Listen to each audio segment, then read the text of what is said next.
Bienvenidos mis amigos, mis amigas, hoy estamos en la lista de reproducción de enseñanza para pastores para hablar de la higiene dialéctica. Hay dos testigos en la Biblia que son dos versos paralelos, uno en el llamado Nuevo Testamento y otro en el libro de los Salmos, Salmos 34:13 y Primera de Pedro 3:10, que dice lo mismo. Son dos testigos, con lo cual es una palabra poderosa, refrendada, ¿verdad? Y dice, si quieres ver días buenos, refrena tu lengua del mal y tus labios de hablar engaño. Entonces ahí podemos vislumbrar lo siguiente. El engaño es suciedad. El engaño es un estercolero, un atolladero. Pero pese a que esto obviamente es así, hay algunos que se quieren autoengañar, valga la redundancia, y para otros el engaño es una prueba de inteligencia. Cuando engañan a una persona o ven que alguien engaña a una persona, esto para ellos es sinónimo de ser avispados, de ser inteligentes, ¿verdad? De la granujería, que a veces se dice granuja, pero en modo de halago, porque se ve bien un granuja que engaña a su prójimo, a su semejante. Estos no quieren ver días buenos, porque no refrenan su lengua del mal y sus labios de hablar engaño. Por eso están metidos ellos mismos en un atolladero de suciedad. En 1 Samuel 2:3 nos refleja, este cántico se lo atribuía a Miriam, la hermana de Moisés, pero no es Miriam, sino Ana, la madre de Samuel, que da el cántico en 1 Samuel 2:3. Pueden ustedes leerlo porque el cántico en sí es precioso y dice, propone Ana, la madre de Samuel, que no multipliquen las palabras de altanería. Es una profeta en toda regla, la madre de Samuel, nada más que por esta frase, nada más que por este enunciado, pues llega al nivel profético. Porque no se deben multiplicar las palabras de altanería. ¿Qué son palabras de altanería? Las palabras de altanería son tecnicismos que muchas veces no vienen a cuento, pero quedan bien. Como hablar de tecnicismos como exégesis, como hermenéutica, como el sistema Pardes, tantos tecnicismos que hay relacionados incluso con la escritura. Ya no decimos en el mundo literario, más abundan todavía esos tecnicismos y esas palabras de altanería. Esas palabras de altanería son también anglicismos que son términos en inglés, pero se dan esos anglicismos porque el inglés es la lengua dominante. Y esos anglicismos muchas veces tampoco tienen razón de ser, sino que se emiten porque dan cierto caché o proporcionan cierto estatus al que habla, al que emite. Eso también es multiplicar las palabras de altanería, ¿verdad? Máxime cuando no es tu idioma natal. Es lógico que hable de anglicismos alguien que está en países de habla inglesa, ¿no? O son satélites de países de habla inglesa. Pero no es lógico que, por ejemplo, un español que tiene una tradición cultural regia recurra a anglicismos. Es por ello que el idioma español, o castellano más bien, va a rebufo del idioma inglés, de la lengua inglesa. ¿Por qué? Porque mientras que el inglés no ha recurrido a españoladas o a españolismos, pero el español sí ha recurrido a anglicismos. Entonces se ha supeditado y ese es el mal donde se ha decrecido la influencia cultural española. Pero más allá de eso, también multiplicar las palabras de altanería es dar voces o ofrecer voces latinizantes. Voces latinizantes, sobre todo en la escritura, llegaba el típico escritor y entonces escribiendo un término en latín también se sentía importante. Entonces, esos son multiplicar las palabras de altanería. Ya saben que el latín es un idioma, ¿verdad? Es una madre de idiomas. Multiplicar las palabras de altanería es esa ilustración ostentosa. Estoy ilustrado porque estoy leído, estoy preparado, sí, tengo preparación, pero lo ostento.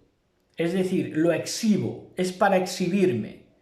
Eso es multiplicar las palabras de altanería. Si usted no es creyente en Biblia, no tiene ningún problema, pero si dice que cree en Biblia, no debería multiplicar de esta manera las palabras de altanería. Como también es palabras de altanería utilizar un lenguaje científico o pseudocientífico, que a la postre es magufo, porque fíjense ustedes que en el término que ellos quieren darse importancia utilizando un lenguaje científico y alardeando de que están utilizando un lenguaje científico, cuando en verdad el lenguaje científico es toda lengua. Todas las lenguas del mundo son lenguas científicas. Por lo tanto, es una reducción al absurdo hablar de un lenguaje científico. ¿Entienden? En Mateo 12:36 nos dice que de toda palabra ociosa habremos de dar cuenta. Y lo dice en relación, lo vamos a leer si quieren, en Mateo 12:36, lo dice en relación al último tiempo, porque es el tiempo del juicio. En Mateo 12:36 nos dice, en el 12:36 de Mateo, nos dice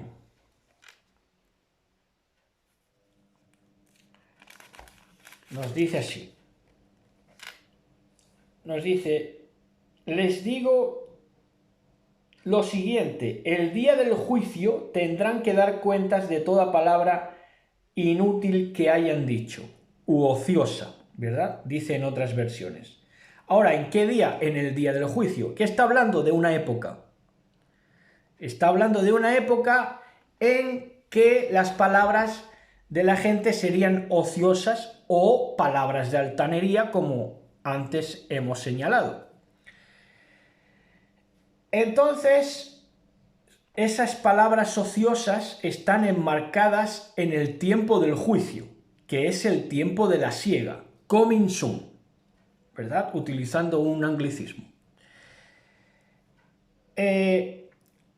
Esa palabra ociosa de la que hemos de dar cuenta, por ejemplo, es maldecir al sexo opuesto, porque el sexo opuesto en determinado momento te ha hecho alguna jugarreta y entonces maldices generalizando al sexo opuesto. Y la palabra ociosa, utilizar palabra ociosa, es generalizar a etnias o países enteros por una mala experiencia con alguien. Eso es dar palabra ociosa. Tendrás que dar cuenta. Toda palabra ociosa es ampliar léxico para hablar de deporte. para hablar de cosas que son banales, utilizas tus mejores recursos y el mejor repertorio léxico que tienes. Eso es toda palabra ociosa. Eso es palabra ociosa. El chisme es un infundio, algo que no tiene fundamento es un chisme. Algo que tiene fundamento y está bien argumentado no es un chisme, porque el chisme es falso testimonio. El falso testimonio es palabra ociosa. También decir pero no hacer forma parte de palabra ociosa. En Mateo 23, 3, 4 nos dice algo referente al fariseísmo, que hablaba estas palabras ociosas en el 23, 3 al 4 del libro de Mateo también. ¿Qué nos dice de esta manera? 23, 3 al 4 dice: por lo tanto, practiquen y obedezcan todo lo que les digan. No es eso lo que dice el original, dice: practiquen lo que dicen cuando sus vidas estén acorde con lo que ellos proclaman, ¿verdad? Pero no sigan su ejemplo, dice aquí, pues ellos no hacen lo que enseñan. Esto es una traducción válida. Dice: aplastan, verso 4, aplastan a la gente bajo el peso de exigencias religiosas insoportables y jamás mueven un dedo para aligerar la carga de nadie. Entonces, ¿qué utilizan? Palabra ociosa. Y al final, con esa palabra ociosa, lo que quieren es recabar y lucrarse ellos. Dicen, pero no hacen. Dicen de dar, de compartir, de generosidad, pero solamente en una dirección, que es en la dirección a su bolsillo de ellos. Pero ellos no quieren ministrar compartiendo a los demás, dando, donando, regalando. No quieren, eso no quieren hacerlo ellos. Quieren que vayan en una sola dirección, que es dinero a su bolsillo, a su saca. También la lengua ociosa son esos avarientos, como acabamos de decir, que utilizan en un lenguaje castizo y mundano, se dice: quien no llora no mama, ¿no? Esos son avarientos. Se la pasan llorando para mamar, porque son hijos de Mamón. Y lo que quieren, como digo, es lucrarse ellos. Entonces se la pasan con ministerios del pordioserismo. Por Dios, dame esto, por Dios, ofréndame, por Dios, diezmame, ¿verdad? La ofrenda sí, si es voluntaria, es válida, pero el diezmo no es dinero, siempre en una misma dirección, siempre hacia sus bolsillos. Entonces son avarientos.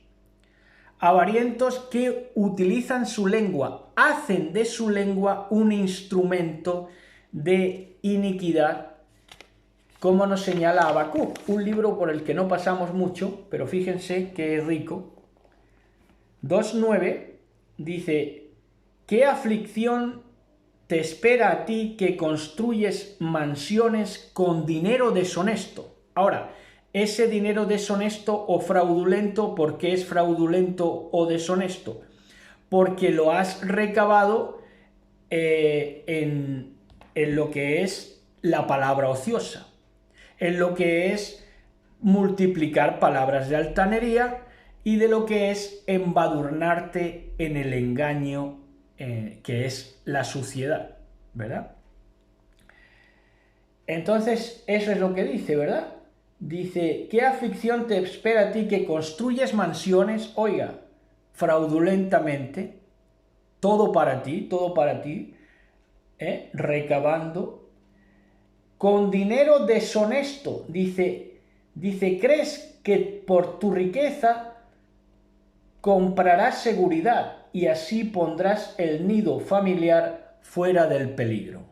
¿Verdad? Y luego ellos se quieren atribuir el altruismo de que es que están cuidando de lo suyo, están cuidando de su familia. Claro, estás cuidando de tu familia empobreciendo a otros, ¿verdad? empobreciendo a otros que son miserables y que les exiges para que les vaya bien, porque si no los maldices con palabras ociosas, les exiges que te lucren a ti y que hagan acrecentarte tus bolsillos, ¿verdad? Y dentro de la palabra ociosa también se utiliza la lengua para emboscadas. Esto es rico y reparamos en un detalle histórico para mostrar que la lengua se utilizó, sobre todo el que utiliza la lengua para emboscadas es la serpiente, porque es bífida y te habla mentira con verdad, y cuando te quieras dar cuenta ya te ha emboscado, ¿verdad? Con sus dobleces de corazón. Y entonces, en Hechos 21:3 narra una situación curiosa que dice el libro de Proverbios 21:3. Dice: cuando se acabó el alboroto, Pablo mandó llamar a los creyentes y los alentó. Después se despidió y salió y viajó a Macedonia. Mientras estuvo allí, animó a los creyentes en cada pueblo que atravesó. Luego descendió a Grecia, donde se quedó 3 meses. Se preparaba para regresar en barco a Siria cuando descubrió que unos judíos tramaban una conspiración contra su vida. Entonces decidió regresar por Macedonia. ¿Por qué? Porque los judíos de su tiempo, compañeros correligionarios en teoría, pues resulta que le habían preparado una emboscada, y esa emboscada fue una emboscada verbal. Lo emboscaron tramando mal contra ellos, contra él, contra Pablo, contra Saúl en este caso, una trampa verbal. Emboscada. Ahora, tenemos que acabar, por supuesto, con Santiago 3, 5, 6, que ya saben ustedes que habla de que la lengua inflama y es inflamada por el infierno e inflama la rueda de la creación. Si quieren ustedes lo leemos. Es un texto que yo particularmente he leído mucho porque me gusta mucho Santiago, pero vamos a leerlo porque no tiene desperdicio. En el libro de Santiago,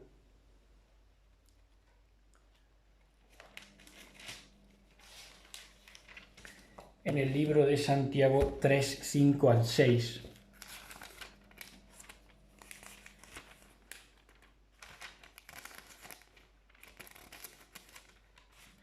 Santiago 3, 5 al 6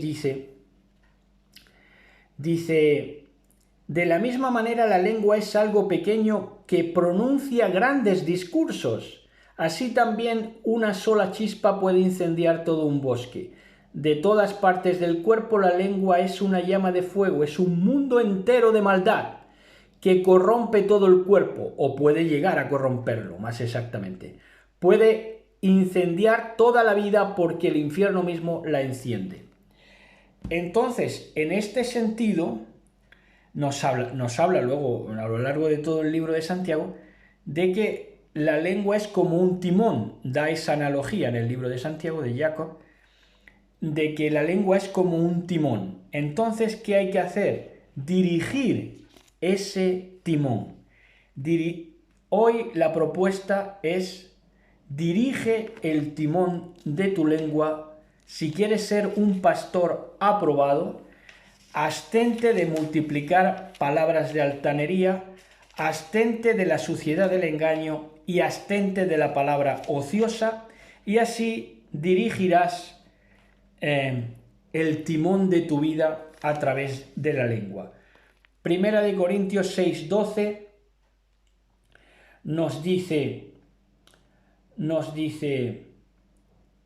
ustedes dicen, se me permite hacer cualquier cosa, pero no todo lo que les conviene. Y aunque se me permite hacer cualquier cosa o decir, porque la palabra es un hecho en sí mismo, se me permite hacer cualquier cosa, no debo volverme esclavo de nada. No me tengo que dejar dominar por nada, ¿verdad? y en este caso dejarme dominar por la lengua. No, no, tengo que ser yo quien guíe mi lengua, no que la lengua me domine a mí. Llevar yo el timón, no que el timón me haga a la postre un naufragio en mi vida, ¿verdad? Así que hasta aquí este mensaje. Shalom, shalom, besos y abrazos, amada del Mashiach. Shalom, shalom.